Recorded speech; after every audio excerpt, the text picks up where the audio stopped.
Chapter 37. Queen of the Whole World. As soon as Daniel and Fate passed through the gate of the fake castle wall, they saw the entirety of the pyramid inside. It was precisely the same as the other two, with a single cutout on the side facing its identical siblings. Unlike the library, this pyramid's wooden door had been replaced and seemed fully functional. The carvings on the face depicted scenes of people, but no books. There was a man seated in a large chair, which was obviously a throne. In front of him was a kneeling man. Another showed an emaciated prisoner in chains being led by a muscular guard. Beyond these was a wider alcove with 4 identical soldiers wearing Roman-era uniforms. They were standing shoulder to shoulder, holding spears and wearing serious expressions. Daniel and Fate were met on the steps by the 4 mandrills that had led them there. Their playful demeanor had evaporated, replaced by a mixture of fear and agitation. They took Daniel and Fate by the elbow and gently pulled them the rest of the way up to the open door. It took a few seconds for their eyes to adjust from the bright sunlight to the relative gloom of the interior. The room was enormous. It occupied the entire triangular base of the pyramid. The ceiling towered 30 feet above them.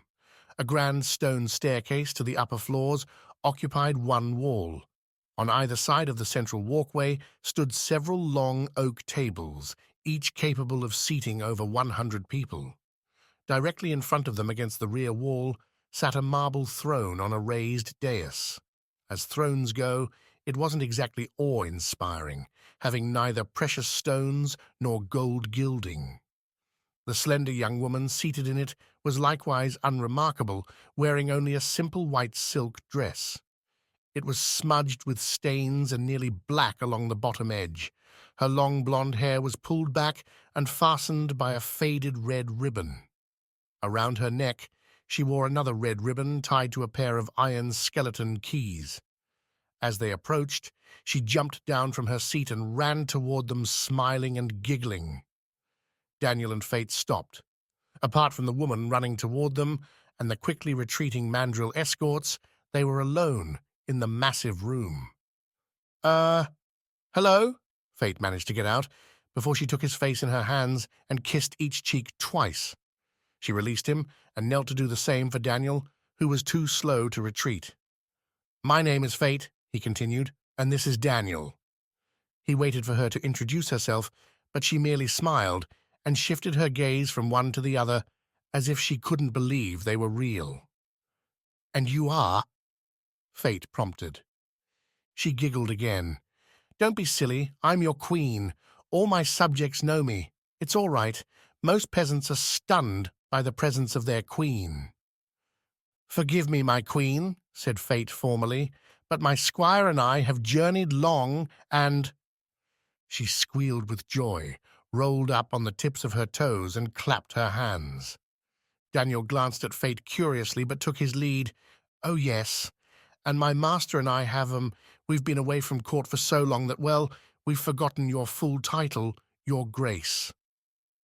She cleared her throat. "I am Savannah, Queen of the whole world. At your service," she curtsied, turned and clapped her hands.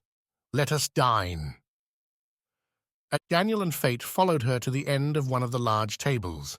She waited until they were seated and ran out of the room, leaving Daniel and Fate to wonder whether they would be having a banquet in the huge, empty dining hall.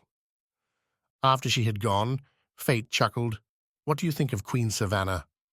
We should humor her and find out if she knows a way back to our world," whispered Daniel.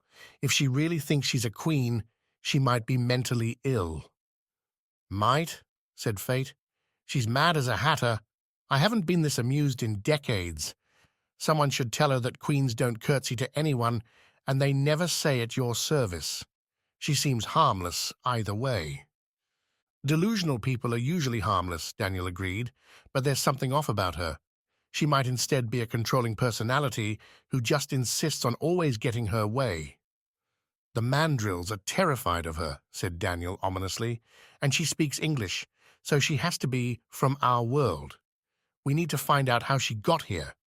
If you can distract her—" "Oh, I can distract her," Fate interrupted, and winked. Daniel sighed and continued, "If you can distract her, I'll explore the rest of the pyramid and see if there's anything helpful." They fell silent as she reappeared carrying a platter of meat and fruit. Fate winked at Daniel as she approached. The Queen placed it on the table and gestured theatrically, "For my honored guests, Sir Fate and his squire Daniel." Fate leaned forward and inhaled. "This wouldn't be venison by any chance, would it?" "No, it's deer meat," she said, briefly breaking character. She recovered quickly. "Let us dine. Tell us stories of your travels, Sir Fate." She lowered her voice to a whisper. "Did you fight a dragon?